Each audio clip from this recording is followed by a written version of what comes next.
तर बदलापूरमध्ये ज्यांनी बलात्कार केला त्याच्यावरती पोलिसांनी कारवाई केल्याचं दिसून येतं. पोलिसांनी आत्मरक्षणाकरता ही कारवाई केलेली आहे. आपली काय प्रतिक्रिया? बदलापूर घटनेतला दुर्घटनेतला ते लहान बच्चूवर जो अत्याचार झाले होते यामध्ये आरोपी गुन्हेगार अक्षय शिंदे याला तपासासाठी आणत असताना त्याच्या पहिल्या पत्नीने आरोप केले होते लैंगिक अत्याचाराचे आणि त्यामुळे अशा या गुन्हेगाराला तपासकामी आणताना त्याने पोलिसांवर फायरिंग केली. पोलिसांची बंदूक खेचून त्यामध्ये API निलेश मोरे जखमी आहे, त्याच्यावर उपचार सुरू आहे.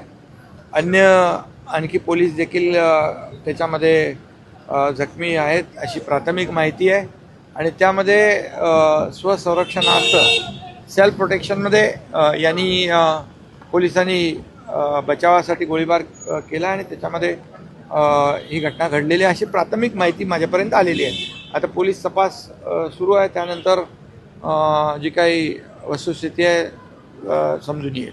विरोधक टीका करताना दिसत आहेत, आरोपीची कुठेतरी बाजू घेताना दिसत आहेत. कशाबद्दल? या ज्यांनी या लहान बच्चूवर अन्याय केला त्यावेळेस विरोधक सांगत होते याला फाशी द्या आरोपीला. आता तेच विरोधक जर त्याची बाजू घेत असतील आरोपीची, ज्यांनी जे अतिशय माणुसकीला काळीमा फासणारं कृत्य केलं, तर मग हे तर दुर्दैव आहे.